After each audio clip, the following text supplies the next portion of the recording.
Guys, today I want to tell you about protecting 30% of the planet's land and water by 2030. $1 billion gift from the Wyss Foundation will help us achieve this ambitious environmental goal. In 2019, the Nature Conservancy successfully closed on new projects and deals that cumulatively protect nearly 6.6 million acres of land and area larger than the states of Rhode Island, Delaware, and Connecticut combined. Each of these successes relied on distinct strategies, partnerships, of financing models to succeed, but they were all connected by one common thread: major support from the $1 billion Wyss campaign for nature, which is helping to spearhead an ambitious drive to protect 30% of the earth by 2030. For more than 20 years, Swiss philanthropist Hans-Jörn Wyss has been supporting conservation with hundreds of millions of dollars. But in 2018, he pledged an additional $1 billion over 10 years to help reach that 30% goal. The Wyss campaign is supporting new types of projects that leverage innovative financial tools or partner with indigenous communities to create even bigger gains for people and nature. How we are protecting land and water. In Canada, TNC and its Canadian affiliate, Nature United, worked in partnership with the Lushootseed First Nation for more than a decade before they signed agreements with the Canadian government to protect 6.5 million acres of their traditional homeland. Haidneni, which includes the country's newest national park. In Australia, TNC facilitated some of the most significant private land purchases for conservation in the country's history. The protection of more than 300,000 acres of seasonal wetlands and wet gum forests that form the Great Kambang and Gayanimikaira, parts of the historic homeland of the indigenous Ngari Ngari people.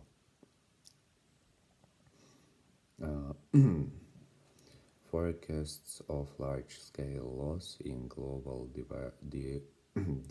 biodiversity have sparked a call to protect more wildlands and waters, like the Alers Coastal National Park in Chile, ICHEL.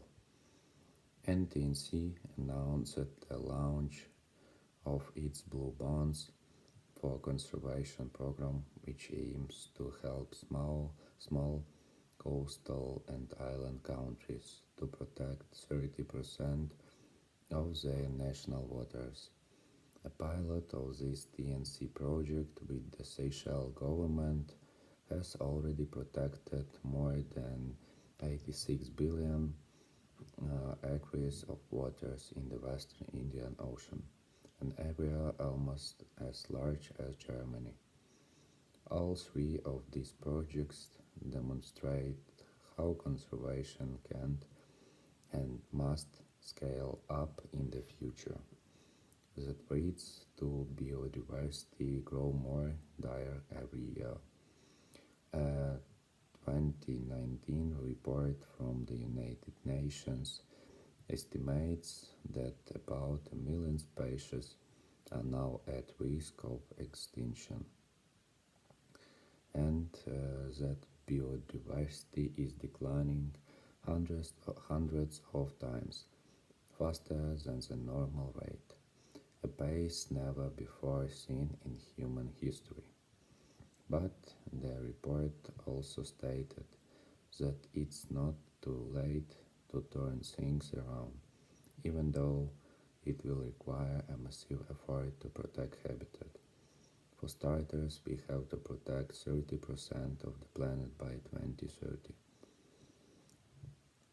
And we need to mobilize the financial resources to sustainably manage lands and waters over the long term, says Wyss, an industrialist who has quietly funded conservation work across five continents.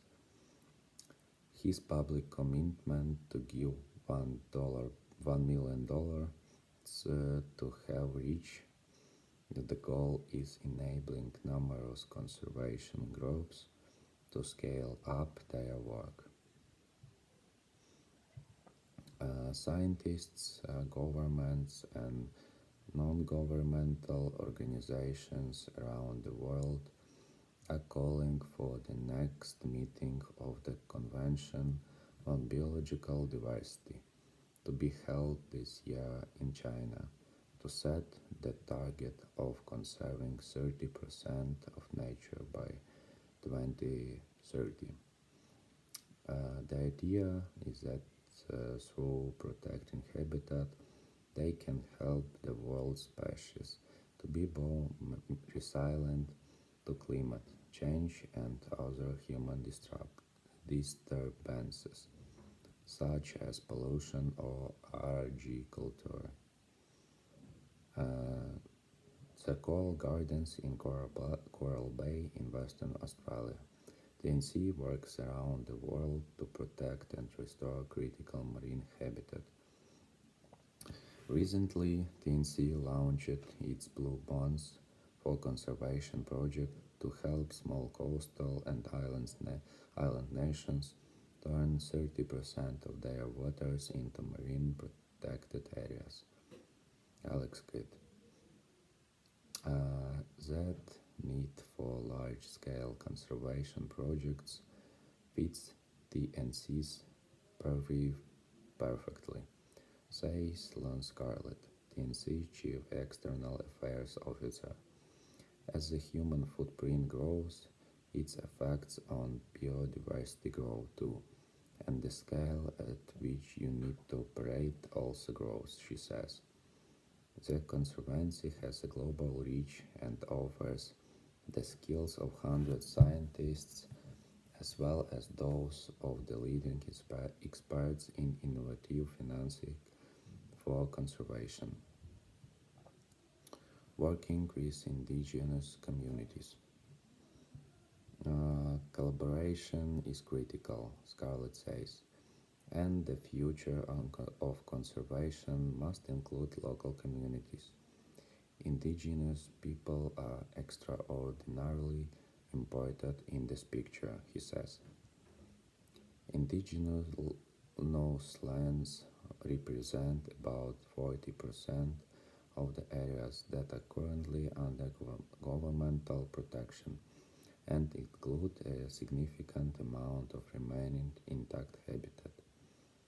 A challenge is how to ensure that indigenous people gain rights to manage their own territories and have funding support to make investments to enact their visions for healthy lands and communities. A working example of this is TNC's long-standing work in Kenya. For the past 20 years, TNC has partnered with organizations like the Northern Rangelands Trust, which help indigenous communities conserve their land and manage natural resources.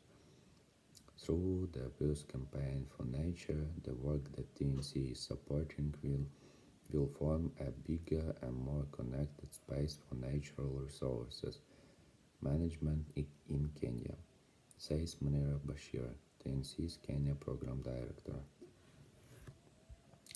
None of this happens by magic, Scarlett says.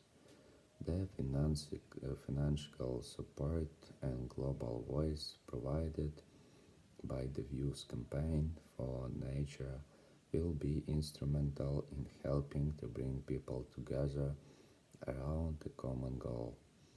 The hope is that it will inspire other philanthropists and governments as well as the private sector to join the initiative, says Scarlett. This gets the momentum going, but ultimately you need countries to come to the table and make a commitment. Philanthropist Henjorg Wyss fell in love with nature in the American West. Now he wants to see it protected around the world. Do you see protecting the natural world as an obligation for everyone?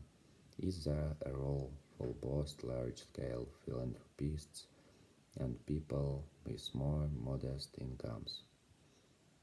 Uh, with I'm proud of the work the Wyss Campaign for Nature has done over the last few decades, but I also know that we all need to be doing more, far more, to conserve and protect the planet's remaining wild places. One of the best ways to safeguard wildlife and wild areas is to increase the pace and scale at which we are protecting the planet. I announced my $1 billion gift and launched the Wyss Campaign for Nature in the hope that it would be a signal for others, including philanthropists and governments, to commit more money to protect nature. We need everyone helping to slow the loss of nature and conserve the planet's wild places. Philanthropy at all scales is important. Large contributions, modest contributions, and everything in between. But it is even more important that people raise their voices, that they vote for candidates with a plan to protect nature, and that they get actively involved in conservation at the local, national,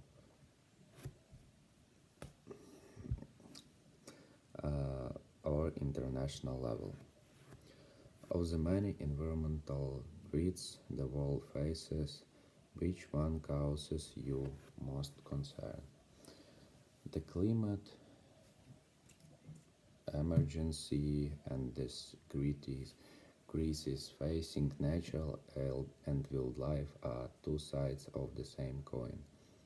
We cannot stabilize the climate without increasing protections for nature around the world.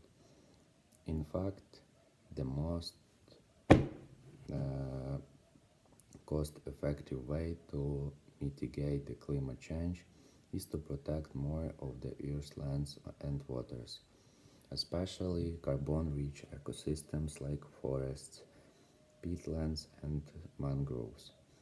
And like climate change, the continued destruction of natural areas presents an existential threat to communities and economies around the world. Um, Without intact natural system, billions of people will suffer.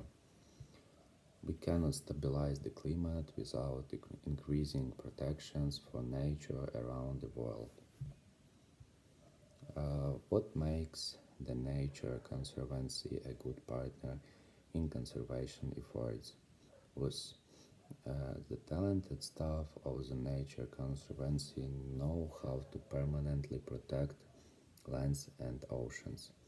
They know how to influence policies to guarantee places are managed to protect biodiversity, and they listen and respond to the needs of local communities and economies to ensure that the protection that we achieve it have local support and are sustainable. The Conservancy is a global organization, but TNC's employees are local experts who truly understand the communities they live in. How do people fit into your vision for conservation? With every conservation project that the Wyss Foundation supports is driven by local communities and by local people who have identified a landscape or seascape under threat and in need of protection. In Montana, we have supported the Blackfoot Nation in their decades-long effort to protect the Badger to Medicine, a place of deep cultural and spiritual significance from oil drilling. In Argentina, we have helped rural communities diversity their economies by establishing new national parks, and the list goes on. Is there any place you have helped protect that's particularly special to you? Visiting the place I've played even a small part in protecting is the most rewarding part of this work. If I had to pick one place that I enjoy visiting time and time again, it would be Montana's Swamp Valley, which was protected as a part of Montana Legacy Project that purchased and protected 300,000 acres of western timberlands, which I felt very privileged to help facilitate. Um, White ranging. Sunlight glints of the Tatoosh Range in the Washington Cascades Mountains. Wyss has been a long-time supporter of TNC's conservation projects, including one in 2014 that secured more than 165,000 acres of land across Washington and Montana. Robert Harding Picture Library. What kind of world do you hope we can leave for future generation? With I'm optimistic by nature. I feel confident we will collectively rise to the occasions and protect far more of the planet. I think my grandchildren and their grandchildren will live in a world where half the planet is conserved for nature. We have a lot of work to do and we don't have a great deal of time. We must act quickly to protect what's left. Still, I am very confident that working together as a part of a global effort, we can get there. In fact, the most cost-effective way to mitigate the climate change is to protect more of the Earth's lands and waters, especially carbon-rich ecosystems like forests, peatlands, and mangroves.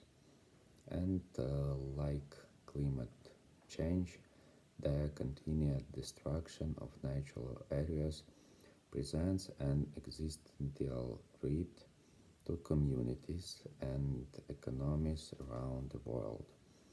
Without intact natural system, billions of people will suffer. We cannot stabilize the climate without increasing protections for nature around the world. The talented staff of the Nature Conservancy know how to permanently protect lands and oceans. Okay, guys, that's it for today. Have a nice day and goodbye.